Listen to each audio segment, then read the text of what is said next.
شادی کی پہلی رات ہی اگر آپ کا شوہر آپ کو یہ بول دے کہ وہ کسی قابل نہیں ہے، بالکل ناکارہ ہے، تو آپ کے دل پہ کیا گزرے گی؟ اس وقت میرے ساتھ بھی یہی کچھ ہو رہا تھا۔ میرا نام ناہید ہے اور آج میری سہاگ رات تھی۔ آج ہی میری شادی ہوئی تھی، لیکن جب ندیم میرے پاس کمرے میں آئے تھے تو انہوں نے میرا گھونگھٹ اٹھانے کے بعد اور تمام رسمیں پوری کرنے کے بعد جب مجھے ایک منہ دکھائی دی تو اس کے بعد انہوں نے مجھے ایک بات کہی تھی اور وہ بات میرے دل میں چپ کر رہ گئی تھی۔ یہ بات کافی تھی کہ میرے اور ان کے درمیان جو پہلی بنیاد ہے وہ غلط پڑی تھی، اور وہ پہلی بنیاد یہ تھی کہ انہوں نے مجھے بتایا تھا کہ ایک حادثے نے انہیں بالکل ناکارہ کر دیا ہے، وہ کسی بھی قابل نہیں ہیں، اس لیے وہ میرے ساتھ شادی کر کے مجھے گھر تو لے آئے ہیں، لیکن میرے ساتھ وہ کوئی بھی ایسا تعلق نہیں بنا سکیں گے کہ جیسے میاں بیوی کے درمیان کچھ واسطہ ہوتا ہے۔ یہ وہ باتیں تھیں کہ جو مجھے شادی سے پہلے انہوں نے نہیں بتائیں، لیکن آج جب کہ ہماری خوشیوں کی رات تھی، انہوں نے مجھے یہ بات بتا کر کے بالکل حیران کر دیا تھا۔ مجھے ان باتوں کے بارے میں بالکل بھی کسی بات کا علم نہیں تھا۔ اگر وہ شادی سے پہلے مجھے ایسا کچھ اشارہ بھی دیتے تو میں ظاہری بات ہے کہ اس شادی کو نہ کرتی، لیکن میری مجبوری بھی جو ہے وہ ان سے بھی زیادہ بڑی تھی۔ مجھے یہ شادی ہر حال میں کرنی ہی کرنی تھی۔ میرے ماں باپ نے بچپن میں ہی میری منگنی میرے چچا زاد ندیم سے کر دی تھی، اور پھر جب ندیم شادی کے قابل ہوا اور میں بھی جوان ہو گئی تو میرے ماں باپ ایک حادثے میں چل بسے۔ جاتے جاتے میرے باپ نے مجھے اس بات کی وصیت کی تھی کہ تم نے میری بات کو نبھانا ہے، اور جو زبان میں نے ندیم کے باپ کو دی ہے تم نے اس کو پورا کرنا ہے، لہٰذا تمہیں ندیم سے ہی شادی کرنی ہے، اور ندیم کے علاوہ کوئی بھی شخص اگر تمہاری زندگی میں آیا تو میں تمہیں معاف نہیں کروں گا۔ یہ وہ باتیں تھیں جو کہ مرتے وقت میرے باپ نے مجھ سے کی تھی، کیونکہ ماں کو تو اللہ نے مہلت ہی نہیں دی تھی، اور وہ تو حادثے کے وقت ہی اللہ کو پیاری ہو گئی تھی۔ تھوڑی سی مہلت ملی تھی تو میرے باپ کو ملی تھی، اور میرا باپ بھی مرتے وقت مجھے اس بات کا پابند کر گیا تھا، اور میں نے اپنے مرتے ہوئے باپ سے اس بات کا وعدہ کیا تھا کہ میں ندیم کے ساتھ شادی کروں گی۔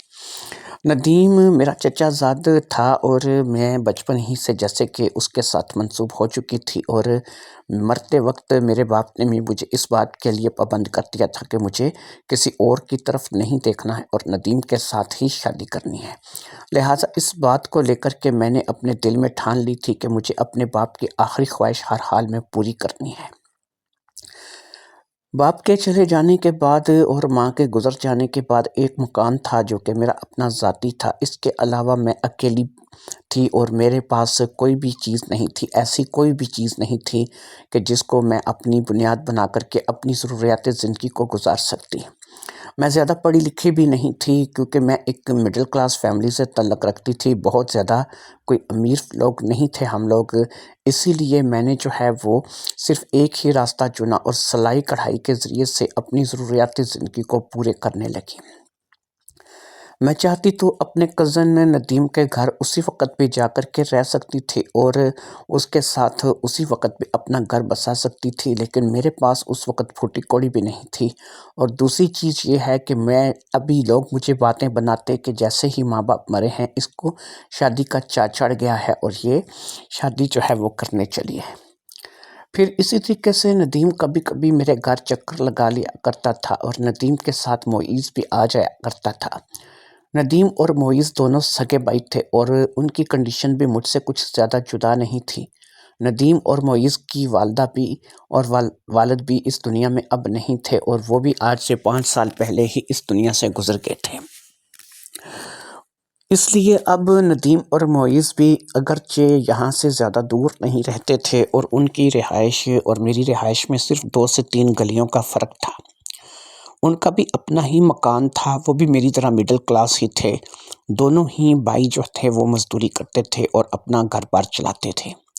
معیز ابھی بہت چھوٹا تھا، وہ 14 سے 15 سال کا رہا ہوگا، جبکہ ندیم اس وقت 23 سے 24 سال کا تھا۔ دونوں بھائیوں میں تقریباً 10 سال کا فرق تھا۔ میری عمر بھی اس وقت شادی کے قابل تھی، میں 21 سال کی تھی اور میں سوچتی تھی کہ میں اب شادی کر لوں تو زیادہ بہتر ہے، لیکن جب بھی میں ندیم کو شادی کے لیے بولتی وہ کچھ نہ کچھ بہانہ بنا کر کے شادی کی بات کو ٹال دیتا۔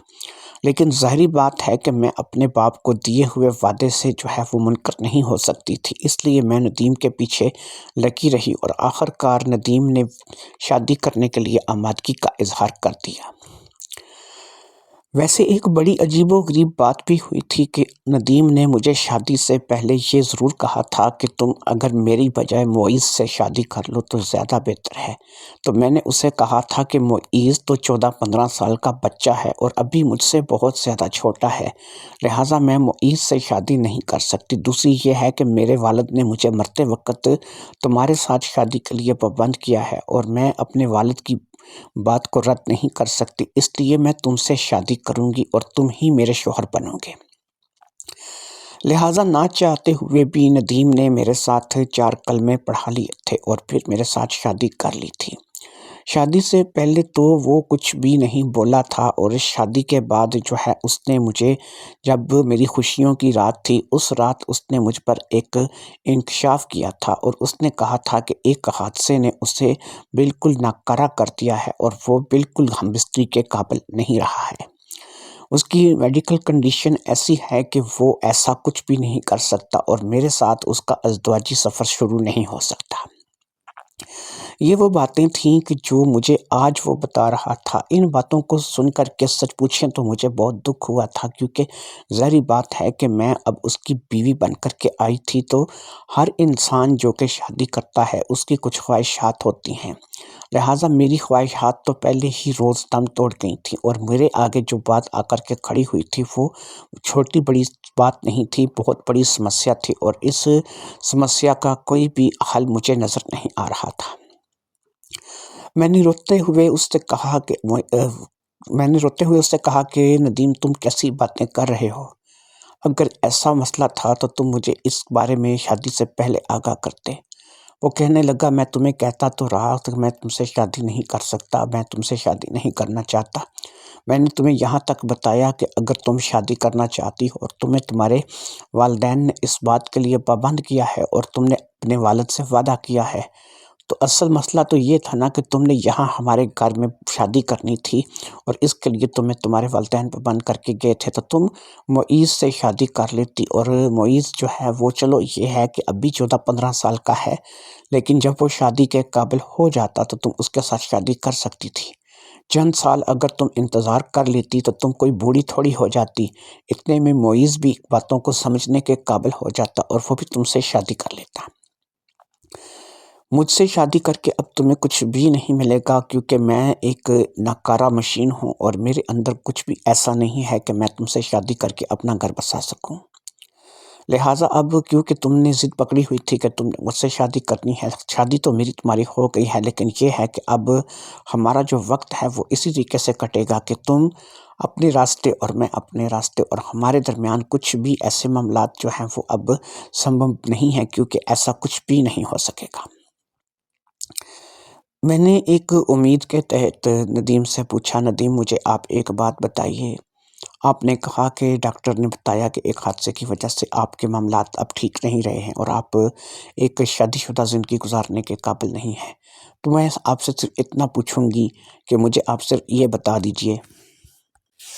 کیا ایسا ہمیشہ ہی رہے گا یا پھر آپ ٹھیک بھی ہو جائیں گے؟ ندیم نے کہا اس بات کا مجھے کچھ پتہ نہیں ہے، جس ڈاکٹر کے ساتھ میری بات ہوئی ہے وہ شہر کا بہت بڑا اسپیشلسٹ ہے،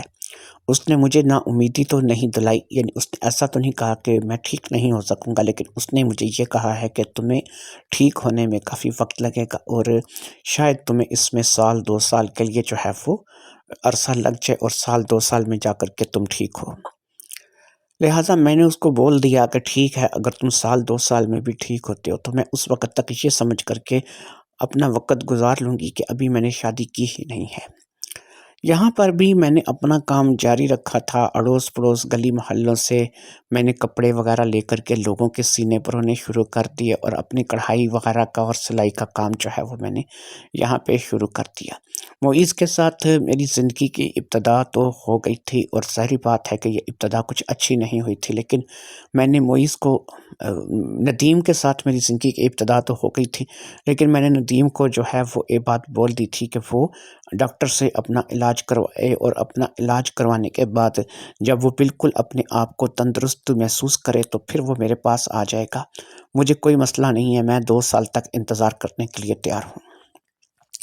اس بات کو لے کر کے اس نے میرا شکر ادا کیا تھا، اور اس نے کہا تھا کہ چلو ٹھیک ہے، میں جو ہے وہ اس بات پہ عمل کروں گا، اور پراپر جو ہے اپنی صحت کا دھیان رکھوں گا اور اپنا علاج کرواؤں گا۔ اب یہاں پر ایسا نظام چل نکلا تھا کہ میں یہاں پر اس محلے میں بھی جانی پہچانی جاتی تھی، کیونکہ میں زیادہ دور تو رہتی نہیں تھی، 2-3 گلیاں ہی چھوڑ کر میرا اپنا گھر تھا، لہٰذا یہاں پر بھی عورتوں نے مجھے جو ہے وہ سلائی کڑھائی کے لیے، سینے پرونے کے لیے کپڑے وغیرہ دینے شروع کر دیے تھے، اور رفتہ رفتہ میں نے اپنی گھر گرہستی کو سنبھال لیا تھا۔ میں اب اس گھر میں رہ کر کے جھاڑو پوچھا، ہانڈی روٹی سب کچھ کرتی تھی، اپنی تمام تر ذمہ داریوں کو میں پورا کرتی تھی، لیکن ظاہری بات ہے کہ ایک ذمہ داری ایسی تھی کہ جو پوری نہیں ہو پا رہی تھی، اور وہ تھی کہ ہم دونوں میاں بیوی تو تھے لیکن صرف نام کے۔ معیز ابھی اسکول جاتا تھا، اور میں روزانہ اس کو صبح ناشتے کا ٹفن تیار کر کے دیتی تھی، اور پھر اسی طریقے سے وہ دوپہر کو جب واپس آتا تھا تو دوپہر کا کھانا وغیرہ کھا کر کے زیادہ تر گھر سے باہر چلا جاتا تھا، اپنے دوستوں یاروں میں ہی زیادہ وقت گزارتا تھا۔ اس سے ہم دونوں کی کسی بھی معاملے کی سنگینی کا ابھی تک اندازہ نہیں تھا، لیکن یہ ہے کہ معیز ایک اچھا لڑکا تھا، وہ مجھے بابی بابی کہہ کر کے مخاطب کرتا تھا، اور بہت ہی زیادہ جو ہے وہ میرے ساتھ اچھے طریقے سے پیش آتا تھا۔ اسے اس بات کا بڑا احساس تھا کہ اس کے گھر میں اب تک کوئی عورت نہیں تھی، اور ماں باپ کے مرنے کے بعد ایک پہلی عورت ایسی تھی کہ جو میں اس کے گھر میں آئی تھی۔ میں اس کے بھائی کی بیوی بن کر کے آئی تھی، اگرچہ دیور بھابی کا رشتہ جو ہے وہ ایک نامحرم رشتہ ہوتا ہے، لیکن ہم یہاں پر رہتے ہی کتنے لوگ تھے، میں، ندیم اور معیز، اس کے علاوہ کوئی اور تھا بھی نہیں۔ اور پھر سب سے بڑی بات یہ تھی کہ معیز اتنا بھی سیانہ نہیں تھا، 14-15 سال کی عمر میں، ظاہری بات ہے کہ ابھی اسے بہت سی باتوں کا علم نہیں تھا۔ یہی بات تھی کہ اسے اس بات کا بھی علم نہیں تھا کہ میں یہاں پر اپنی زندگی کو کیسے گزار رہی تھی، اور اس کا بھائی جو ہے وہ اپنی زندگی کو کیسے گزار رہا تھا۔ ندیم ایک آڑتی تھا، اور وہ منڈی میں آڑت کا کام کرتا تھا، جبکہ معیز اسکول میں ابھی جا رہا تھا، وہ کام نہیں کرتا تھا۔ کبھی ایک دکان پر اسے سیلز مین کے طور پر لگایا گیا تھا، جو کہ پارٹ ٹائم جاب تھی، لیکن اس کو بھی تقریباً 1-2 مہینہ کر کے معیز نے چھوڑ دیا تھا، کیونکہ اس بات کو لے کر کے اس کی پڑھائی پر کافی خرچ ہوا تھا، اور اس کے بڑے بھائی ندیم نے اسے یہ کہہ کر کے چھڑا دیا تھا کہ تمہیں ابھی کام کرنے کی ضرورت نہیں، جب تک میں موجود ہوں، تمہیں کسی چیز کی ضرورت ہو تو تم مجھ سے کہہ سکتے ہو، تمہیں کام کرنے کی ضرورت نہیں، تم اپنی پڑھائی پر توجہ کرو۔ ندیم کچھ زیادہ پڑھا لکھا نہیں تھا، اس نے میٹرک ہی کیا تھا، لہٰذا اس کو یہ خواہش تھی کہ اس کا جو بھائی ہے وہ ایک پڑھ لکھ کر کے اچھا انسان بنے، اور اس کی جو تمام ضروریات ہیں وہ آج اگر وہ اپنے بھائی کی پوری کر رہا ہے تو کل کو وہ اس گھر کے تمام ضروریات کو پورا کرے۔ معیز کا بھی خواب تھا کہ وہ پڑھے لکھے گا اور ایک اچھے عہدے پر جائے گا، سرکاری جاب کرے گا، اور زیادہ سے زیادہ جو ہے اس گھر کے لیے پیسے کمائے گا۔ دونوں بھائیوں کی سوچ اچھی تھی، اچھا وقت گزر رہا تھا، لیکن ظاہری بات ہے کہ ایک دل کے اندر جو زخم تھا وہ ظاہری بات ہے نہ کسی کو دکھا سکتے تھے، اور نہ ہی اس کے بارے میں کسی سے بات چیت کر سکتے تھے۔ ایک عورت جس کا نام سریا تھا، وہ ہمارے گھر میں اکثر آ جایا کرتی تھی، اور میرے ساتھ بیٹھ کر کے گھنٹوں باتیں کیا کرتی تھی۔ اصل میں وہ اکیلی تھی، اس کا کوئی بچہ بھی نہیں تھا، اور اس کا جو شوہر ہے وہ ایک ایسی جاب کرتا تھا کہ وہ صبح صبح گھر سے نکل جاتا تھا، اور رات کو 8-9 بجے سے پہلے گھر میں واپس نہیں آتا تھا، لہٰذا وہ بھی میری طرح جو ہے وہ زیادہ تر گھر میں اکیلی ہی ہوتی تھی۔ اس کے پاس تو کوئی دیور یا کوئی رشتہ دار بھی نہیں تھا جو کہ آ کر کے اس کے ساتھ بات کرے، اور سب سے بڑی بات یہ تھی کہ جس گلی محلے میں ہم لوگ رہ رہے تھے اس کا ہم سے تیسرا چوتھا مکان تھا، یعنی کہ وہ ہم سے زیادہ دور بھی نہیں تھی۔ اس لیے جیسے ہی وہ صبح اٹھتی اپنے شوہر کو روانہ کرتی، ناشتہ وغیرہ کرنے کے بعد وہ میرے پاس ہی آ دھمکتی۔ اس وقت تک معیز بھی اسکول چلا جاتا اور میرا شوہر بھی آڑت پہ چلا جاتا، تو میں بھی گھر میں اکیلی ہی ہوتی تھی۔ ہمارے درمیان بیٹھ کر کے ڈھیروں باتیں ہوتی رہتی تھیں اور ہم جو ہے وہ کسی نہ کسی موضوع کو لے کر کے بات کرتے رہتے تھے۔ ایک روز نہ جانے میری کم بختی تھی یا پھر میرے لیے اچھا تھا، بہرحال جو بھی تھا یہ فیصلہ تو آپ لوگ ہی کیجیے گا۔ باتوں باتوں میں میرے اور اس کے درمیان کچھ ایسی باتیں ہوئیں کہ جس میں میرے منہ سے ندیم کے حالات بیان ہو گئے۔ میں نے اس کو، کیونکہ میرے اندر بھی کچھ جذبات بھرے پڑے تھے اور میں بھی اندر سے بڑی پڑی تھی، لہٰذا میں نے سریا کو کچھ حد تک جو ہے وہ اس بات کا اشارہ دے دیا کہ میرا شوہر ندیم کسی قابل نہیں ہے۔ اس بات کو جب اس نے سنا تو وہ ایک سیانی عورت تھی اور شادی شدہ زندگی گزار رہی تھی، اس نے اس بات کو بڑے اچھے طریقے سے سمجھ لیا اور مجھے کہنے لگی کہ ایسا اگر واقعی میں ہے تو پھر تم اپنے شوہر کا علاج کیوں نہیں کرواتی؟ میں نے کہا ان کا علاج چل رہا ہے، شہر کا کوئی ماہر ڈاکٹر ہے جو کہ علاج کر رہا ہے، لیکن اس نے کہا ہے کہ بیماری اس قدر جو ہے وہ خطرناک ہے کہ کم سے کم تمہیں 1 سے 2 سال دوائی کھانی پڑے گی اور 1 سے 2 سال کے اندر جا کر کے تم ٹھیک ہوگے۔ اب اس عورت نے کہا کہ وہ کسی حکیم وغیرہ کو کیوں نہیں دکھاتا، تو میں نے کہا کہ نہیں، ان کا اعتماد جو ہے وہ کسی حکیم پر نہیں ہے اور وہ کہتے ہیں کہ یہ نام نہاد حکیم بس پیسے لوٹنے کے لیے بیٹھے ہوئے ہیں، اس لیے وہ ایک ماہر سرجن کے پاس اپنا علاج کروا رہے ہیں اور مجھے امید ہے کہ 1 سے 2 سال کے اندر ان کی طبیعت ٹھیک ہو جائے گی اور وہ بالکل جو ہے وہ ہر کام کرنے کے قابل ہو جائیں گے۔ اب سریا نے کہا کہ اس میں تو تم جو ہے وہ بہت زیادہ پھنس گئی ہو، تم نے شادی بھی کر لی ہے اور شادی کر کے تم یہاں پر آ بھی گئی ہو۔ اگر تم اس کے علاوہ ہٹ کے شادی کرتی تو کسی ایسے شخص سے شادی کر سکتی تھی، اپنی مرضی سے اپنا گھر آباد کر سکتی تھی، اور پھر یہ ہے کہ تمہارے پاس کس چیز کی کمی تھی؟ ایک تمہارا اپنا گھر ہے جس میں تم رہ سکتی تھی آسانی کے ساتھ، اور یہاں یہ ہے کہ اگر تم اس گھر کو بیچ کر کے بھی کہیں چلی جاتی تو تم اپنے شوہر کے ساتھ اچھی زندگی بسر کر سکتی تھی، لیکن بس رشتہ داری کے چلتے تم اور اپنے وعدے کے چلتے تم یہاں پر پھنس گئی ہو، اور یہاں پر تمہیں جو ہے وہ تمہارا شوہر اور اس کا بھائی بس ملے ہیں اور تم بس ان کی خدمت کرنے کے لیے یہاں پر آئی ہو۔ سچ پوچھو تو تمہارا مقام اس گھر میں ایک نوکرانی سے زیادہ نہیں ہے، تم تو ان کو کھانے پکانے کے لیے اور جھاڑو پوچھے کے لیے فری کی ایک نوکرانی مل گئی ہو۔ میں نے سریا سے کہا اپنی زبان کو لگام دو، ایسی باتیں مت سوچو، یہ باتیں جو ہے یہ اگر میں سوچنے لگوں، کیا میں اپنے لیے نہیں پکاتی؟ میں اپنے گھر میں رہ کے جھاڑو پوچھا نہیں کرتی؟ میں اپنے گھر میں رہ کے صفائی نہیں کرتی؟ تو مجھے میرے شوہر اور میرے دیور کے خلاف کان مت بھرو، مجھے جو ہے اگر تم کچھ اچھا مشورہ نہیں دے سکتی تو مجھے برا مشورہ بھی مت دو۔ اب سریا کہنے لگی کہ بھئی میں نے تمہیں کوئی برا مشورہ نہیں دیا، میں نے وہی بات کی ہے جو کہ میری عقل تسلیم کرتی ہے، اگر تمہیں میری بات بری لگی ہے تو میں اس بات کے لیے تم سے معذرت کرتی ہوں، لیکن بی بی ایک بات یاد رکھنا کہ جب انسان کی شادی ہو جاتی ہے نا تو اس کے اوپر اور بہت سی ذمہ داریاں بھی ہوتی ہیں سوائے کھانا پکانے کے اور صفائیاں کرنے کے، لہٰذا اب اگر تم 1 2 سال تک اپنے شوہر کے انتظار میں بیٹھی رہو گی تو ظاہری بات ہے کہ تمہارا معاملہ جو ہے وہ پتہ نہیں کہاں کا کہاں پہنچے گا، اور پھر یہ بھی پتہ نہیں کہ 2 سال میں بھی تمہارا شوہر جو ہے وہ ٹھیک ہوگا کہ نہیں، کیونکہ اس بات کی کوئی گارنٹی نہیں ہے۔ اور جو حادثہ تم بتا رہی ہو کہ تمہارے شوہر کے ساتھ ہوا ہے، ایسا حادثہ میرے ایک جاننے والے کے ساتھ بھی ہوا تھا، اور میں تمہیں بتا دوں کہ اس کی شادی آج تک نہیں ہوئی کیونکہ اس نے اپنے بارے میں سب کو بتا دیا تھا اور اسی وجہ سے اس کی شادی نہیں ہو پائی، لیکن اگر اس کی شادی ہو بھی جاتی تو تب بھی اس کا کچھ نہیں بنتا، کیونکہ اس کے ساتھ جب یہ حادثہ ہوا تھا اس وقت وہ تقریباً 15 یا 16 سال کا تھا۔ آج اس شخص کی عمر 42-43 سال ہو چکی ہے، لیکن وہ آج 42-43 سال کی عمر تک بھی اپنے آپ کو میڈیکلی طور پہ فٹ محسوس نہیں کرتا۔ اس نے بھی بڑے بڑے نامی لوگوں سے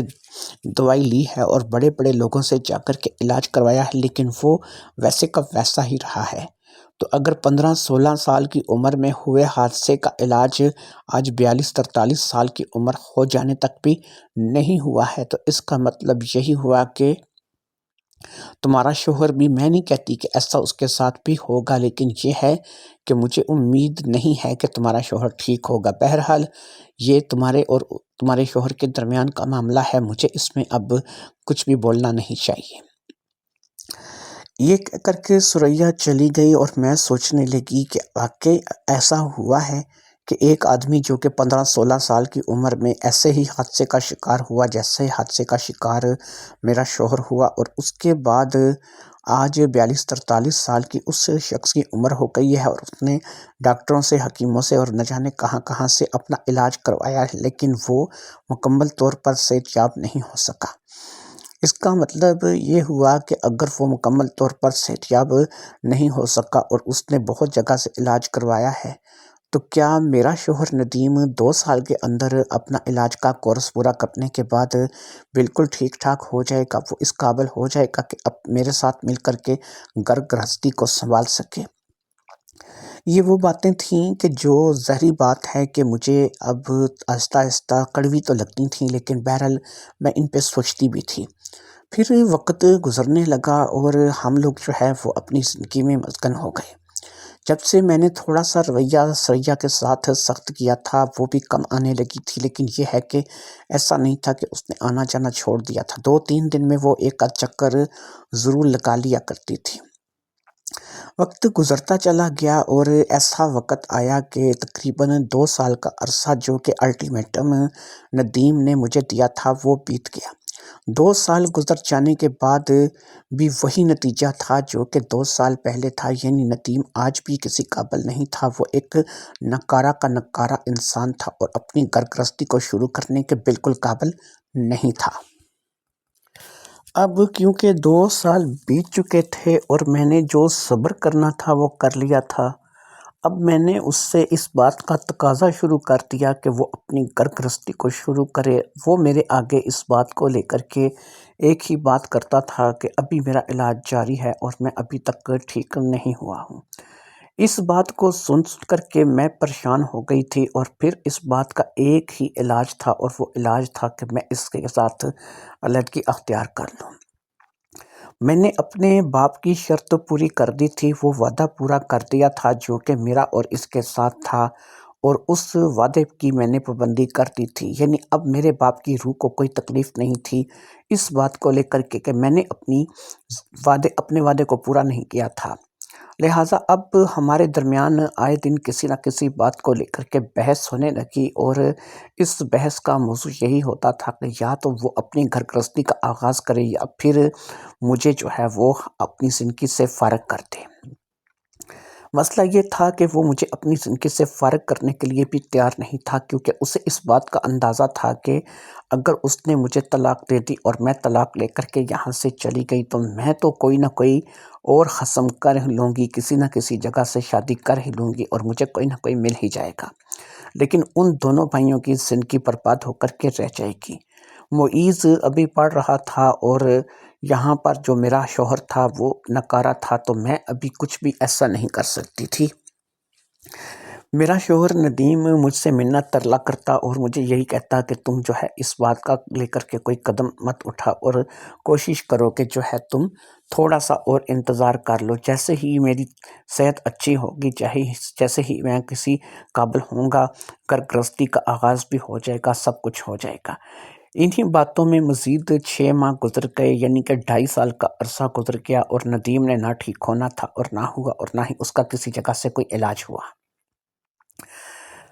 اب معیز کیونکہ گھر میں ویسے کم ہی رہتا تھا، وہ کالج چلا جاتا تھا، کیونکہ وہ اسکول سے نکل کے اب کالج میں جا رہا تھا۔ جب میں آئی تھی وہ اسکول میں تھا، لیکن اب وہ کالج داخل ہو چکا تھا۔ اب وہ کالج چلا جاتا تھا، کالج سے آتا تھا تو کھا پی کے اپنے دوستوں میں یا پھر گھر سے باہر نکل جاتا تھا کھیلنے کودنے کے لیے۔ اس سے ان چیزوں کی فکر نہیں تھی کہ ہمارے گھر میں کیا ہو رہا ہے یا کیا معاملات ہیں، لیکن 1-2 مرتبہ جب وہ ہمارے گھر میں موجود تھا اور اس دوران کسی نہ کسی بات کو لے کر کے میرے اور ندیم کے درمیان بحث ہوئی تھی، تو اس بحث کو اس نے بھی سنا تھا، اور اس نے کافی حد تک اس مسئلے کو سمجھ بھی لیا تھا کہ ہمارے دونوں کے درمیان میں اصل میں تکرار کیا ہے، اور اس تکرار کے چلتے اس نے اب اس چیز کو محسوس کر لیا تھا کہ ہم دونوں کی شاید علیحدگی ہو جائے گی، اس لیے اس نے مجھے ایک بڑی ہی عجیب و غریب بات کہی۔ یہ بات اس نے مجھے اس وقت کہی کہ جب وہ گھر پہ تھا اور اس کا بھائی آڑت پر گیا ہوا تھا۔ یہ دوپہر کا ٹائم تھا، وہ کالج سے آ چکا تھا، میں اس کے لیے کھانا تیار کر رہی تھی کہ اب میں کھانا تیار کر کے جیسے ہی اس کے پاس ٹیبل کے آئی اور میں نے کھانا لگا دیا تو اس نے کہا بھابھی بیٹھو، مجھے تم سے کچھ بات کرنی ہے۔ بھابھی مجھے تم سے یہ کہنا ہے کہ جہاں تک میں تمہاری اور بھائی کی بات کو سمجھ سکا ہوں، تم دونوں جس بات کو لے کر کے بحث کر رہے تھے اس بات کو میں سمجھ سکا ہوں، تو مجھے ایسا لگا ہے کہ بھائی جو ہے وہ اپنی گھر گرہستی چلانے کے قابل نہیں ہے اور اس پہ کوئی نہ کوئی بیماری ہے جس کو لے کر کے تم پریشان ہو، اور اب تم کہہ رہی تھی کہ 2-2.5 سال ہو چکے ہیں اور تم جو ہے وہ ایسے ہی بیاہتا بیوی ہونے کے باوجود بھی ایک کنواری لڑکی کی طرح اس گھر میں رہ رہی ہو، اور تم نے جو ہے وہ صرف شادی کی ہے میرے بھائی سے، اور ابھی تک جو ہے وہ تم ایک گھر گرہستی کے طور پر اپنی زندگی کو گزار نہیں رہی ہو۔ تمہارے اور بھائی کے درمیان میں کچھ بھی واسطہ یا تعلق نہیں ہے۔ یہی باتیں جہاں تک مجھے سننے میں سمجھنے میں آئی ہیں شاید میں نے سمجھی ہیں۔ اب میں نے ایک سرد آہ بھر کے کہا کہ ہاں یہ تم نے ٹھیک سنا ہے اور بالکل ایسا ہی ہے جیسا کہ تم سمجھ رہے ہو۔ اب اس نے کہا کہ بھابھی مجھے ایک بات بتاؤ، تم چاہتی ہو کہ تم اس سے طلاق لے لو اور طلاق لے کر کے یہاں سے چلی جاؤ۔ اگر تم اس سے طلاق لے کر کے یہاں سے چلی جاتی ہو تم کہیں نہ کہیں شادی کر لو گی، تمہارا تو اپنا گھر بھی ہے، تم ایسے میں سوچو کہ میرا اور بھائی کا کیا ہوگا۔ اب میں نے کہا کہ دیکھو میری بات سنو معیز، اس بات کو سوچ سوچ کر ہی تو اب اتنی عرصہ میں نے یہاں پہ گزار دیا ہے۔ تم ایک خود اس بات کو نوٹ کرو کہ ایک لڑکی جو کہ بیاہی ہو، شادی شدہ ہو، اور اس لڑکی کو جو ہے 2-2.5 سال تک شادی کرنے کے بعد بھی اپنے ہی گھر میں کنواری لڑکی بن کر کے رہنا پڑے اور اس کے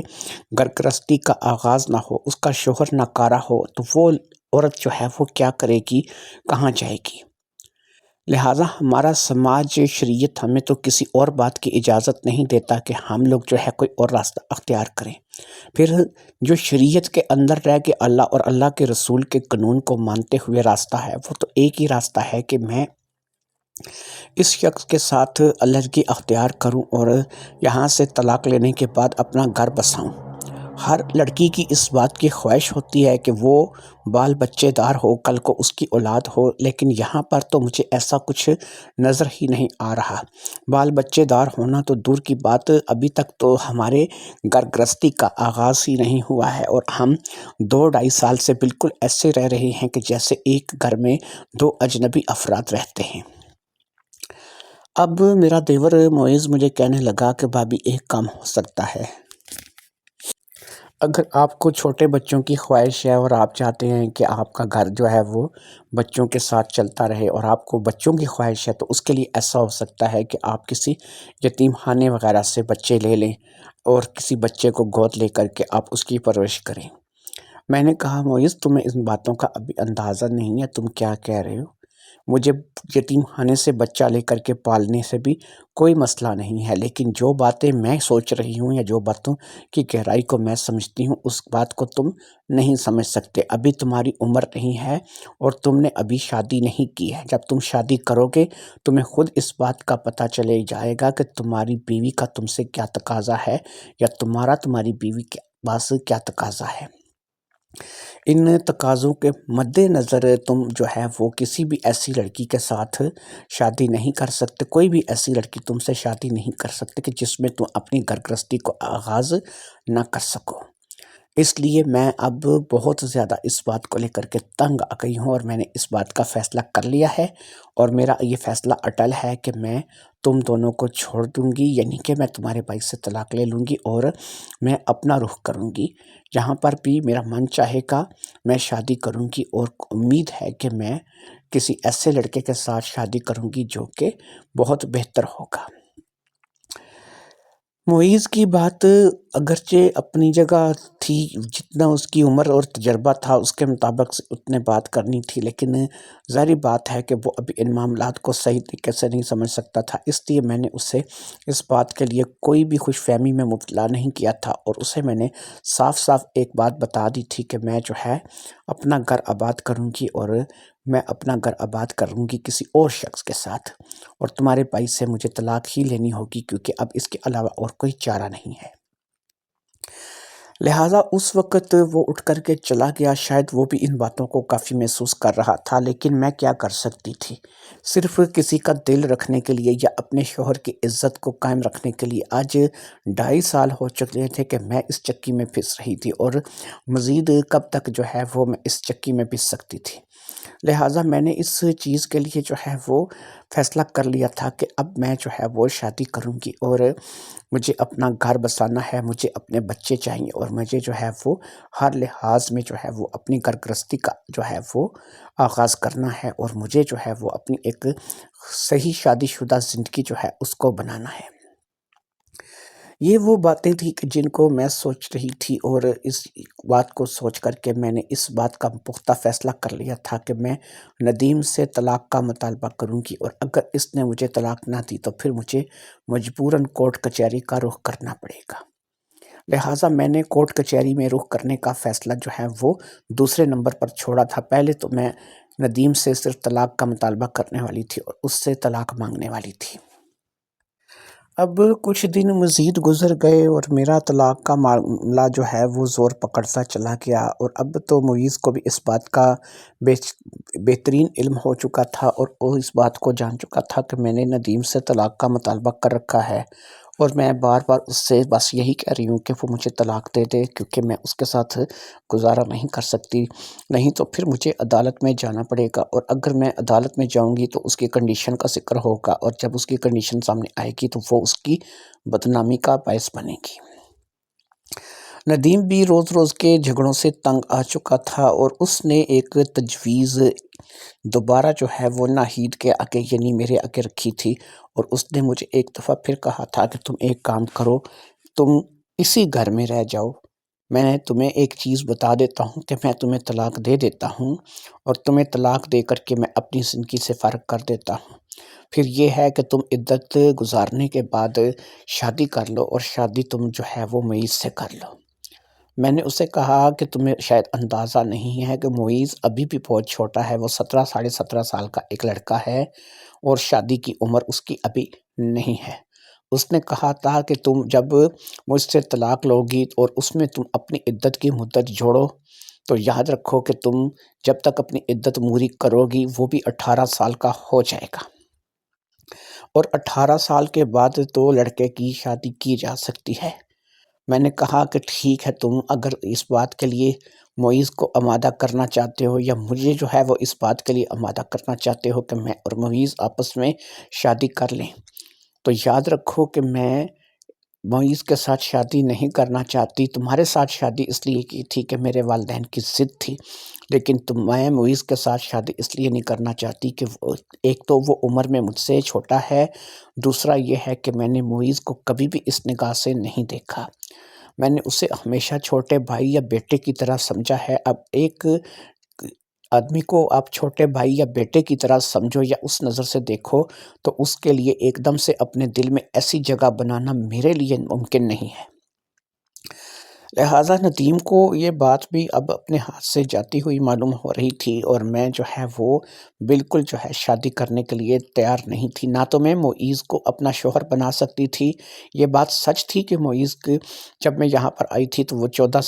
سال کا تھا، اور اب وہ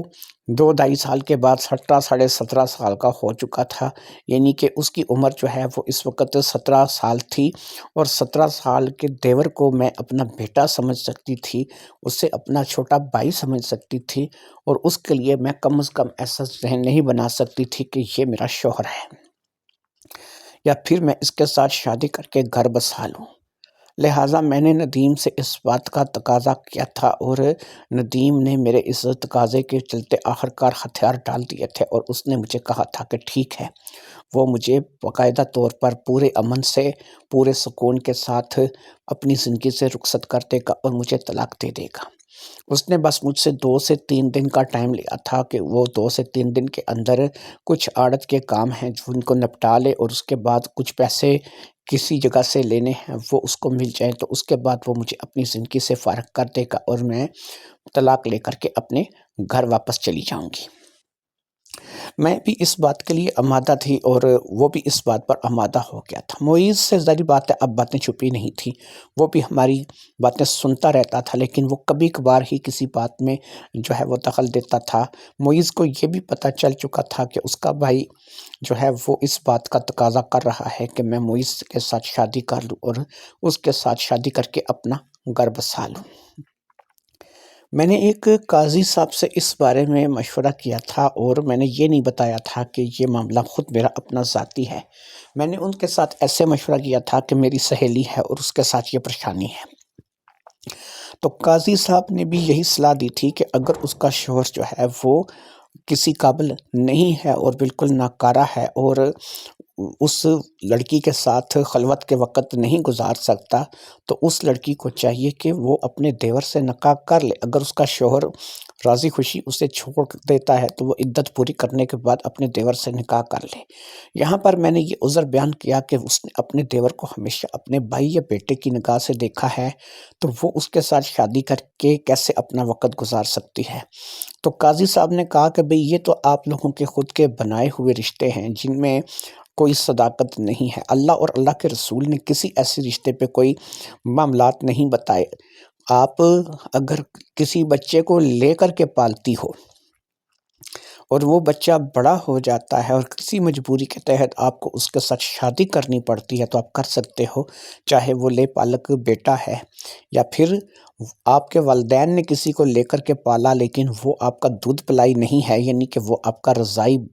بھائی نہیں ہے، تو آپ بڑے ہو جانے کے بعد اس کے ساتھ بھی شادی کر سکتے ہو۔ یہ تو اللہ اور اللہ کا رسول کہتا ہے، لہٰذا ہم تو بیٹا وہی بات کریں گے کہ جیسا اللہ اور اللہ کے رسول کا حکم ہے۔ اب اگر تمہارا شوہر جو ہے وہ یا پھر تمہارا دیور وہ بھی اس کنڈیشن میں ہو، ظاہر بات ہے وہ جانتے تو نہیں تھے کہ میں اپنے ہی دیور اور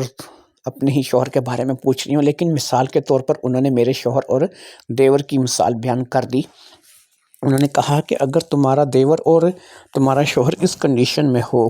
تو تم اپنے شوہر سے طلاق لے کر کے اپنے دیور سے شادی کر سکتی ہو عدت کی مدت گزارنے کے بعد،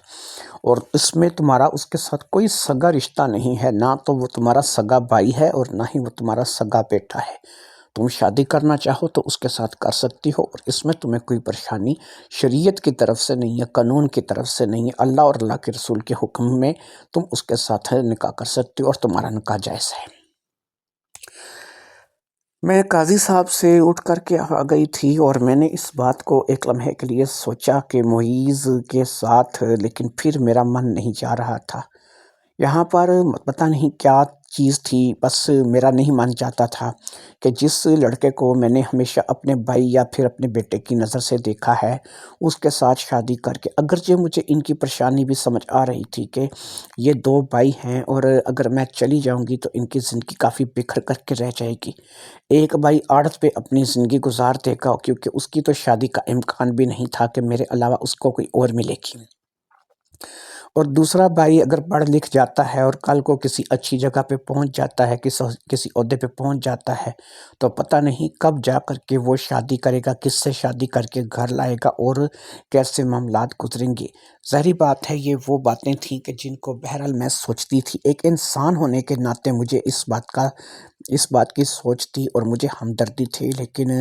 ظاہری بات ہے کہ میری ایک اپنی زندگی بھی تھی اور میں نے اپنی زندگی کو گزارنا تھا۔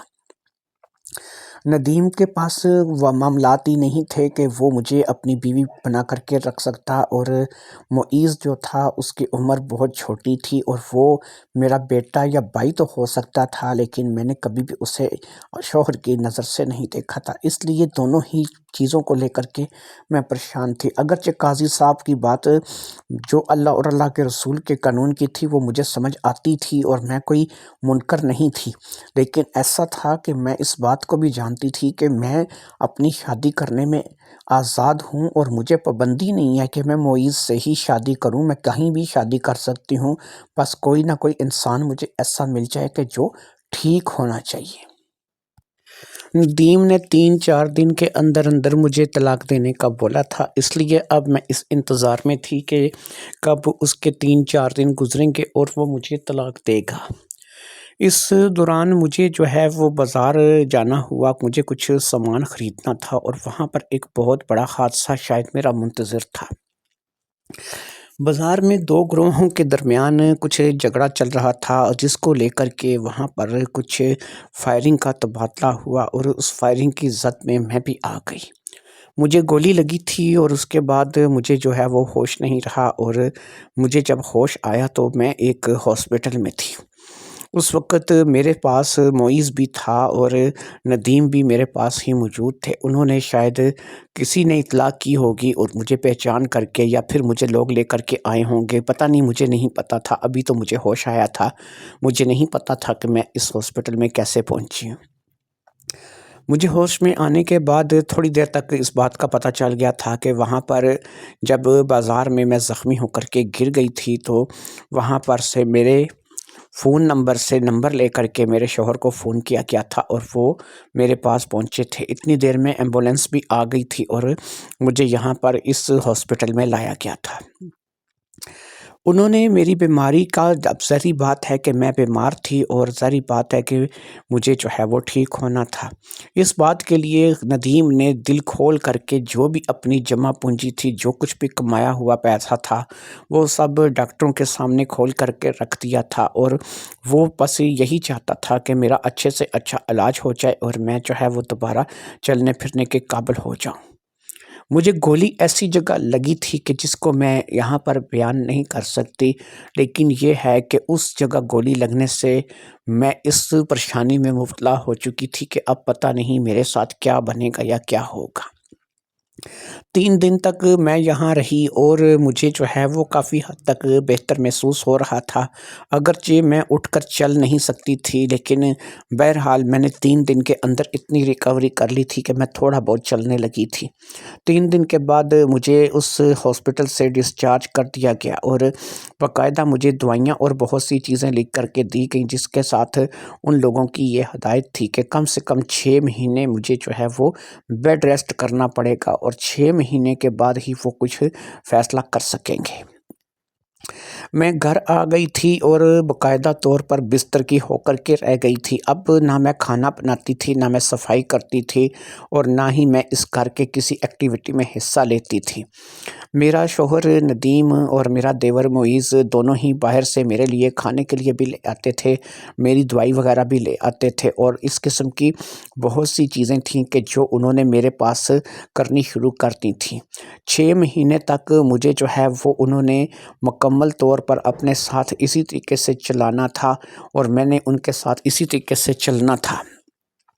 میں اٹھ کر واش روم تک اکیلے نہیں جا سکتی تھی، اس میں بھی ندیم مجھے سہارا دے کر کے واش روم لے کر کے جاتے تھے اور پھر وہاں سے مجھے واپس لے کر کے آتے تھے۔ 6 مہینے تو ظاہری بات ہے کہ میری جب تک حالت صحیح نہیں ہونی تھی انہوں نے ایسا ہی کرنا تھا۔ پھر تقریباً 2 مہینے گزرے تھے کہ میں صحیح چلنے لگی اور مجھ سے اب چلا جاتا تھا، لیکن ابھی بھی میں دوائی کھاتی تھی کیونکہ مجھے تکلیف کبھی بھی شروع ہو جاتی تھی اور اس تکلیف کے چلتے مجھے کوئی نہ کوئی پین کلر، کوئی نہ کوئی ایسی چیزیں لینی پڑتی تھیں۔ ہم ڈاکٹر کے پاس بھی پراپر جاتے تھے اور وہاں پر جا کر کے میرا باقاعدہ میڈیکل چیک اپ جو ہے وہ ایک لیڈی ڈاکٹر کرتی تھی اور وہاں سے چیک اپ کروا کے واپس آتی تھی۔ میری رپورٹیں وغیرہ بھی سب کچھ مجھے ڈاکٹر نے بتا رکھی تھی، کوئی بھی بات مجھ سے چھپائی نہیں گئی تھی، حتیٰ کہ ڈاکٹر نے مجھے یہ بھی بتا دیا تھا کہ ناہید، اب تم کبھی زندگی میں ماں نہیں بن سکو گی، کیونکہ تمہیں گولی ایک ایسی جگہ پر لگی ہے کہ جہاں سے گولی لگنے کے بعد تمہارا وہ سارا سسٹم جو ہے وہ ختم ہو گیا ہے کہ جس سے ایک عورت جو ہے وہ ماں بن سکتی ہے، اور تم کبھی زندگی میں کسی بچے کی ماں نہیں بن سکو گی۔ مجھے اس بات کا پتہ چل چکا تھا اور اس وقت اس بات کو جاننے کے باوجود بھی ندیم اور معیز کے رویوں میں کچھ فرق نہیں آیا تھا۔ وہ بالکل ویسے ہی میرے ساتھ رہ رہے تھے جیسا کہ وہ اس وقت میرے ساتھ رہتے تھے کہ جب میں بالکل ٹھیک ٹھاک تھی اور مجھے کسی قسم کی پریشانی نہیں تھی۔ لہٰذا اب میں اس بات کو لے کر کے سوچنے لگی تھی کہ میری اپنی سوچ تھی، میں اپنا گھر بسانا چاہتی تھی، مجھے بچے چاہیے تھے، مجھے اپنی گھر گرہستی والی زندگی چاہیے تھی، لیکن اس کے باوجود میں نے اس بات کو لے کر کے کہ میرا شوہر ناکارہ ہے اس کی ناک میں دم کیے رکھا، لیکن اب اسی ناکارہ شوہر کے سہارے پر میں بیٹھی ہوں۔ اس نے جو بھی اپنی جمع پونجی تھی، اس نے اپنی آڑت سے جو بھی کچھ آج تک کمایا تھا وہ میری دوائیوں پر اور میرے ٹیسٹوں پر اور میری بیماری پر لگا دیا۔ مجھے پرائیویٹ ہاسپٹل سے اچھی طرح سے چیک کروایا، اچھا علاج کروایا، اور آج وہ دونوں بھائی مل کر کے خود گھر کا سارا نظام سنبھالتے ہیں اور مجھے جو ہے وہ مکمل طور پر بیڈ ریسٹ دی گئی ہے۔ میں واش روم تک ان کے سہارے کے بغیر نہیں جاتی اور وہ اس وقت میری ایسے ہی خدمت کر رہے ہیں۔ کیا میں ان کو چھوڑ کر اس سے طلاق لے کر کے چلی جاتی، کسی اور جگہ شادی کر لیتی اور پھر میرے ساتھ ایسا حادثہ ہو جاتا تو وہ شخص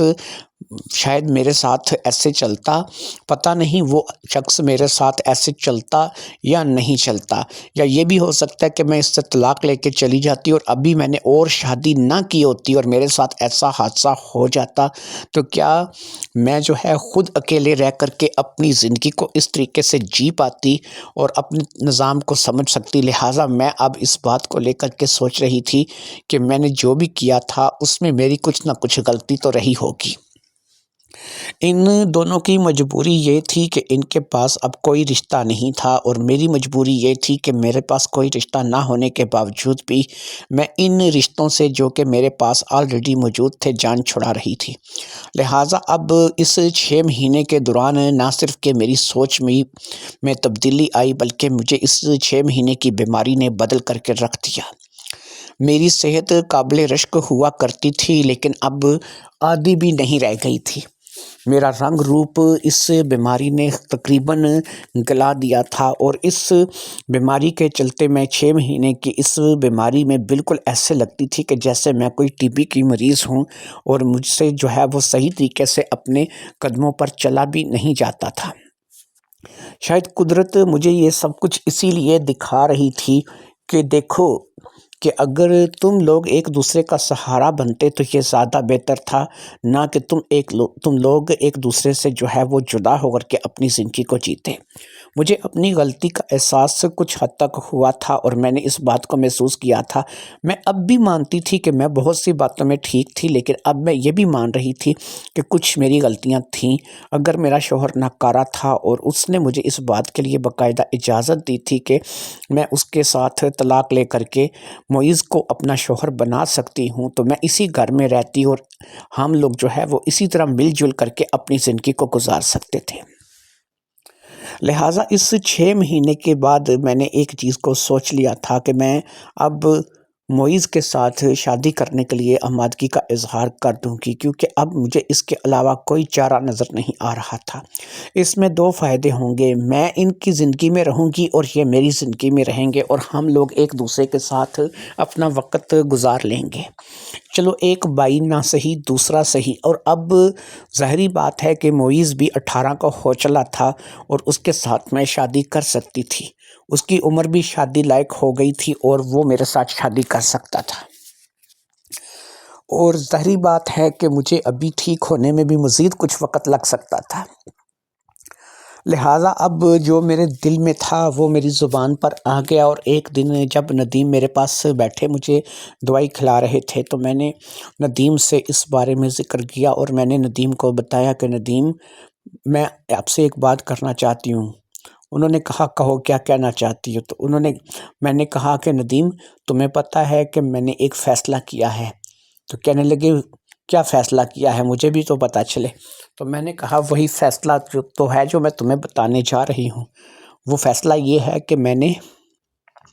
اس بات کا فیصلہ کیا ہے کہ میں شادی کروں گی، جیسا کہ تم نے کہا تھا کہ تم مجھے طلاق دو گے، تو میں عدت کی مدت گزار کر کے شادی کر لوں معیز کے ساتھ۔ لہٰذا میں نے اب یہی سوچا ہے کہ میں تم دونوں کے کو چھوڑ کر نہیں جاؤں گی، بلکہ میں تم دونوں کے ساتھ رہوں گی، کیونکہ ساتھ اس لیے رہوں گی کہ تم لوگوں نے مجھے میرے مشکل وقت میں اکیلا نہیں چھوڑا، تو میں تمہیں تمہارے مشکل وقت میں اکیلا کیوں چھوڑ کر کے چلی جاؤں۔ اس لیے میں نے یہی فیصلہ کیا ہے کہ میں تمہارے اور معیز کے ساتھ یہیں اسی گھر میں رہوں گی۔ اب ندیم نے کہا اچھا چلو ایسا ہے کہ تم ٹھیک ہو جاؤ، پھر اس بارے میں بات کریں گے، ابھی تمہاری صحت بالکل ٹھیک نہیں ہے، اور جب تم بالکل ٹھیک ہو جاؤ گی تو پھر تمہیں اس بارے میں بات کریں گے۔ میں اب تیزی سے ریکوری کی طرف آ رہی تھی، میں کافی حد تک بہتر ہو گئی تھی، خود چلنے پھرنے لگی تھی۔ اب میں نے گھر گرہستی کو کھانے پکانے کی حد تک سنبھال لیا تھا، تھوڑی بہت صفائی بھی میں کر دیا کرتی تھی۔ معیز آ جاتا تھا تو وہ بھی میرے ساتھ کچھ ہاتھ بٹا دیتا تھا، ندیم آتے تھے تو وہ بھی کسی نہ کسی کام میں میرے ساتھ جو ہے وہ ہاتھ بٹا دیا کرتے تھے۔ اب میں نے اپنے آپ کو کافی حد تک بہتر محسوس کرنا شروع کر دیا۔ دونوں بھائی جب کبھی بھی فارغ ہوتے مجھے لے کر کے کسی نہ کسی پارک میں چلے جاتے، ہم لوگ بازار چلے جاتے، خوب گھومتے پھرتے، اور اب میں نے اپنے آپ کو کافی حد تک بہتر مان لیا تھا، اور مجھے ایسا لگ رہا تھا کہ میں بہتر ہوں۔ جو گولی مجھے لگی تھی اب اس کی درد تکلیف نہیں ہوتی تھی اور وہ نکال دی گئی تھی، لیکن اس گولی نے جو ضائع کیا تھا، جو اس نے میرا نقصان کیا تھا، وہ بہت بڑا تھا۔ میں زندگی میں کبھی ماں نہیں بن سکتی تھی، لیکن ظاہری بات ہے کہ اب میں ماں اگر نہیں بھی بن سکتی تو تب بھی ظاہری بات ہے کہ میں ایک بیاہتا عورت تھی، اور میری کچھ خواہشیں تو تھیں، اور خواہشیں تو ظاہری بات ہے کہ آپ کو بھی پتہ ہے کہ نہیں مرتی۔ اب سسٹم یہ ہے کہ میں ٹھیک ہو چکی تھی، اور میرا اب من تھا کہ میں ندیم کو بولوں کہ وہ مجھے اپنے نکاح سے فارغ کر دے، اور میں ندیم کے نکاح سے فارغ ہو جانے کے بعد جو ہے وہ معیز کے ساتھ شادی کر لوں۔ ایسا اب بھی نہیں تھا کہ میں معیز کو اس نظر سے دیکھتی تھی، بلکہ میں صرف یہ کہتی تھی کہ میرا اب اس گھر سے ناتا نہ ٹوٹے، جیسے ان لوگوں نے مجھے میرے مشکل وقت میں نہیں چھوڑا، ایسے ہی میں بھی ان کو اب بھی ان کے برے وقت میں نہ چھوڑوں۔ لہٰذا میں معیز کے ساتھ شادی کرنے کے لیے تیار تھی، اور معیز کو اپنا جیون ساتھی بنانے کے لیے میں تیار تھی۔ اگرچہ معیز کو لے کر کے میری سوچ جو ہے وہ اب بھی وہی کی وہی تھی کہ وہ بھائی ہو سکتا تھا، بیٹا ہو سکتا تھا، لیکن شوہر نہیں ہو سکتا تھا۔ مجھے اپنے اندر کو مار کر ہی اپنے آپ کو اس کے سپرد کرنا پڑتا۔ ظاہری بات ہے کہ جب میرا اس کے ساتھ نکاح ہو جاتا تو میری اس کے ساتھ زندگی بھی بننی تھی، اور زندگی گزارنی بھی ضروری تھی، اور ظاہری بات ہے کہ نکاح کے بعد لڑکی کی زندگی کیا ہوتی ہے یہ بتانے کا آپ کو کوئی فائدہ نہیں، آپ اس بارے میں اچھی طریقے سے جانتے ہیں۔ تو معیز کے ساتھ اگر میرا نکاح ہو جاتا تو ظاہری بات ہے کہ مجھے نہ چاہتے ہوئے بھی اپنا آپ اس کے سپرد کرنا پڑتا، اور اس بات کے لیے میں ذہنی طور پر تو آمادہ نہیں تھی، لیکن ظاہری بات ہے کہ جب نکاح ہو جاتا ہے تو پھر ذہن جو ہے وہ اس کے بارے میں بندہ کون سوچتا ہے، پھر ہوتا تو وہی ہے جو کہ قانون اور شریعت کے مطابق ہو، جو اللہ اور اللہ کے رسول کا حکم ہوگا وہ تو پورا کرنا ہی پڑے گا۔ لہٰذا میں اپنے اندر کو مار کر ہی اپنے آپ کو معیز کے حوالے کر سکتی تھی، کیونکہ بہرحال وہ میرا دیور تھا، اور میں نے کبھی بھی اسے اس نظریے سے نہیں دیکھا تھا۔ جو نظریہ میرا ندیم کے لیے تھا وہ کبھی بھی میرا معیز کے لیے نہیں رہا تھا۔ ندیم اور معیز کی شکل و صورت میں بھی کچھ خاص فرق نہیں تھا، دونوں ہی اچھی شکل صورت کے تھے اور دونوں ہی پیارے لگتے تھے، لیکن ظاہری بات ہے کہ معیز میرا دیور تھا اور ندیم میرا شوہر تھا، تو میں اب اپنے دیور کو شوہر کا درجہ تو نہیں دے سکتی تھی، لہٰذا لیکن اب معاملات ایسے تھے کہ مجھے لگ رہا تھا کہ میں جو ہے وہ اب اس بات کو جو ہے وہ برداشت کرنے کے لیے ذہنی طور پر اپنے آپ کو تیار کر لوں۔ لہٰذا ان باتوں کو لے کر کے میں نے اپنے آپ کو تیار کر لیا تھا، اور پھر اب جب میں نے اپنے آپ کو مکمل طور پر تندرست تسلیم کیا تو میں نے ندیم سے ایک دفعہ پھر کہا کہ ندیم، میں نے آپ سے کچھ دن پہلے ایک بات کہی تھی، اور میں نے کہا تھا کہ میں اب یہ ہے کہ آپ سے طلاق لوں گی، لیکن اس میں یہ نہیں ہے کہ میں آپ کو چھوڑ کر کے چلی جاؤں گی، بلکہ میں نے یہ سوچا ہے کہ جیسا آپ نے مجھے کہا تھا کہ میں معیز کے ساتھ شادی کر کے اسی گھر میں رہوں، تو چلو اب ٹھیک ہے، معیز بھی اس وقت شادی کی عمر کو ہو گیا ہے، اور میری اس کے ساتھ شادی جو ہے، اگرچہ اب بھی میرا من نہیں مانتا، میں اسے اپنے دیور یا بھائی کی نظر سے ہی دیکھتی ہوں، لیکن کیا کروں، جب رشتہ جڑ جائے گا تو ظاہری بات ہے کہ اس نظریے کو خود بخود تبدیل ہونا پڑے گا۔ اس لیے میں نے یہی فیصلہ کیا ہے کہ میں آپ کی بات کو مان لوں اور آپ سے طلاق لے کر کے عدت کی مدت پوری کرنے کے بعد میں معیز کے ساتھ شادی کر لوں۔ میری بات کو سن کر کے ندیم ہنسا، کھلکھلا کر کے ہنسا۔ اس نے کہا، نہیں، تمہیں پتہ ہے کہ تمہیں اب معیز کے ساتھ شادی نہیں کرنی ہے۔ میں نے کہا، اچھا، تو اب میں سمجھی، کیونکہ اب میں ماں نہیں بن سکتی نا، میرے پاس بھی کچھ نہیں رہا۔ میں اگر آپ میں کل کو خامی تھی تو میں نے آپ کو قبول نہیں کیا، اور آج میرے اندر بھی ایک بہت بڑی خامی ہے کہ میں اب ماں نہیں بن سکتی۔ میرے اندر کوئی ایسا نظام نہیں ہے کہ میں بالکل کسی بچے کو جنم دے سکوں۔ تو آپ نے بھی اس بات کو سوچا کہ جیسے آپ نکارہ یا آپ کا معاملہ نہیں تھا، تو اسی طرح اب میں بھی تو نکارہ ہی ہوں۔ ہم دونوں اب ایک ہی جگہ پر آ کر بیٹھ گئے ہیں۔ اس وقت جب میں نے آپ کے لیے بہتر نہیں سوچا تو ظاہری بات ہے کہ آج میرے لیے بہتر کیسے ہو سکتا ہے۔ لہٰذا اب آپ یہی کہنا چاہیں گے نا کہ آپ میری معیز کے ساتھ شادی نہیں کروا رہے، اور آپ اپنی جگہ ٹھیک بھی ہیں کہ ظاہری بات ہے کہ معیز ایک ایسی عورت کو اپنی بیوی کے روپ میں کیوں قبول کرے گا کہ جو کل کو اس کا بچہ نہیں جنم دے سکتی، جس کے پاس کچھ ایسا نظام نہیں ہے،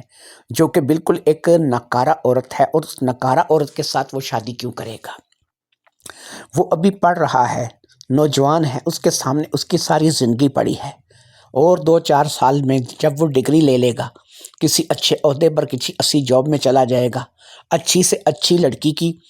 اس کے ساتھ شادی ہو سکتی ہے، اچھی سے اچھی لڑکی اس کا گھر آباد کر سکتی ہے، تو ظاہری بات ہے کہ مجھ جیسی کی ضرورت تو نہیں پڑے گی۔ اس لیے آپ نے جو سوچا ہے وہ بھی ٹھیک ہے، اور یہ بالکل ٹھیک ہی ہے، کیونکہ میری کرنی کا پھل ہے۔ اگر آپ میں کچھ کمی تھی تو مجھے آپ کے ساتھ گزارا کرنا چاہیے تھا۔ مجھے اس بات کو اس وقت سوچنا چاہیے تھا کہ اگر اللہ نہ کرے کہ کل کو میرے اندر کوئی کمی ہو جائے تو کیا آپ مجھے چھوڑ دیں گے؟ لہٰذا آپ نے یہ جاننے کے بعد بھی کہ میرے اندر ایک کمی ہو گئی ہے، آپ نے مجھے نہیں چھوڑا، تو ٹھیک ہے، اب میں کیا کہہ سکتی ہوں؟ میں تو بس، اگر آپ مجھے چھوڑیں گے تو تب بھی ٹھیک ہے، نہیں چھوڑیں گے تو تب بھی میں ایک کونے میں پڑی رہوں گی۔ باقی یہ ہے کہ آپ اب یہی کہہ رہے ہیں کہ معیز کی میرے ساتھ شادی نہیں ہو سکتی اور آپ اس کی شادی میرے ساتھ نہیں کراتے، تو یہ بھی ٹھیک ہے، کیونکہ ظاہری بات ہے کہ معیز کے سامنے ایک زندگی پڑی ہے، اور معیز ایک ایسی لڑکی سے شادی کیوں کرے گا جو کہ بیمار ہے؟ ندیم میری بات سن کر کے ایک دفعہ پھر کھلکھلا کر کے ہنسے۔ اس نے کہا کہ نہیں، تم نے میری بات کو سنا ہی نہیں ہے۔ میں تم سے کیا کہنے جا رہا ہوں؟ میں تم سے یہ کہنے جا رہا ہوں کہ جس دوران تم بیمار رہی ہو اور تمہارا علاج چلتا رہا ہے، میرا بھی علاج چلتا رہا ہے، میں نے پوری کوشش کی ہے کہ میں نے بندے بدل دیے ہیں، ان ڈاکٹروں کو، سرجنوں کو چھوڑ کر کے نئے لوگوں کے پاس کیا ہوں، ان سے بات چیت کی ہے، ان کو اپنا مسئلہ بتایا ہے۔ ایک بندہ اس میں کافی سیانہ نکلا ہے، کافی بزرگ تھا، ایک حکیم تھا۔ میری اس سے ملاقات ہوئی تو میں نے اس کے سامنے اپنا مسئلہ بیان کیا، اس نے میرا علاج کیا ہے۔ میں تمہیں یہ بتا رہا ہوں کہ تم معیز کے ساتھ شادی نہیں کر سکتی، اس لیے کہ اب میں گھر گرہستی سنبھالنے کے قابل ہو چکا ہوں، میں اب بالکل ٹھیک ہوں، اور میں اپنا گھر جو ہے وہ خود چلا سکتا ہوں۔ یہ بات سن کر ظاہری بات ہے کہ مجھے خوشی ہونی تھی، اور میں نے خوش ہوئی۔ میں نے کہا، ندیم، یہ بات اگر سچ ہے تو یقین کرو کہ تم نے مجھے بہت بڑی ذہنی کشمکش سے بچا لیا ہے۔ یاد رکھو کہ میں معیز کو اپنانے کے لیے تیار ہوئی تھی تو اپنا من مار کے تیار ہوئی تھی۔ مجھے تو سمجھ میں نہیں آ رہا تھا کہ میں اسے کیسے اپناؤں گی، لیکن شکر ہے کہ تم ٹھیک ہو گئے ہو، اور تم نے مجھے ایسی زندگی سے بچا لیا ہے کہ جو شاید میں پوری طور پر ذہنی ٹینشن میں گزار دیتی۔ تو میں اس بات کو لے کر کے بڑی خوش ہوں کہ تم ٹھیک ہو گئے ہو، اور تم اب میرے ساتھ گھر گرہستی کا آغاز کر سکتے ہو۔ باقی یہ ہے کہ ایک بات کو لے کر کے میں اب بھی پریشان ہوں، میں اب ماں نہیں بن سکتی۔ پہلے میں ماں بن سکتی تھی، اب میں ماں نہیں بن سکتی، چلو مجھے جیون کا سکھ تو مل جائے گا، مجھے میرا شوہر تو مل جائے گا، لیکن مجھے اولاد مجھے کہاں سے ملے گی؟ میں اولاد بھی چاہتی ہوں۔ اب اس نے کہا کہ دیکھو یار، بات یہ ہے کہ زندگی میں ہر انسان کو ہر کچھ ملے یہ ضروری تو نہیں، باقی ایک بات تو معیز نے بھی تم سے کبھی کی تھی، اور وہ بات میرے بھی دل کو لگتی ہے۔ اگر ہم دونوں ہی اس قابل نہیں ہیں کہ اولاد ہو سکے تو کوئی بات نہیں، کسی یتیم خانے سے کوئی بچہ لے کر کے پال لیں گے اور اس کو اپنا نام دے دیں گے۔ میرے خیال میں اب یہی بہتر تھا۔ اس وقت ندیم اولاد پیدا نہیں کر سکتے تھے، میں کر سکتی تھی، لیکن آج میں بھی اولاد پیدا نہیں کر سکتی، ندیم کر سکتے ہیں۔ شاید اللہ کو یہی منظور تھا کہ ہم کسی کو سہارا دیں اور کسی کو اپنا بچہ بنا کر کے گھر لے آئیں۔ لہٰذا اس بات کے لیے ہم لوگ ذہنی طور پر تیار ہو گئے تھے کہ ہم لوگ اگر ہمارے ہاں اولاد نہیں ہوتی تو ہم لوگ کوئی بچہ جو ہے وہ گود لے لیں گے۔ ہماری زندگی ایک دفعہ پھر ہنسی خوشی گزرنے لگی تھی۔ ندیم میں واقعی جو کمی تھی وہ دور ہو چکی تھی، اس نے اپنے آپ کو بہت سنبھال لیا تھا۔ معیز بھی اس بات سے خوش تھا کہ چلو صبح کا بولا شام کو گھر واپس آ گیا تھا، ہمارے درمیان جو بھی تھا وہ صحیح ہو چکا تھا، بس یہ تھا کہ اب میں باپ نہیں بن سکتی تھی اور نوید باپ بن سکتا تھا۔ وہ چاہتا تو اب بھی دوسری شادی کر کے اپنا گھر گرہستی بسا سکتا تھا، لیکن ظاہری بات ہے کہ وہ مجھے چھوڑ کر کے دوسری شادی نہیں کر سکتا تھا۔ شاید یہی فرق تھا اس میں اور مجھ میں۔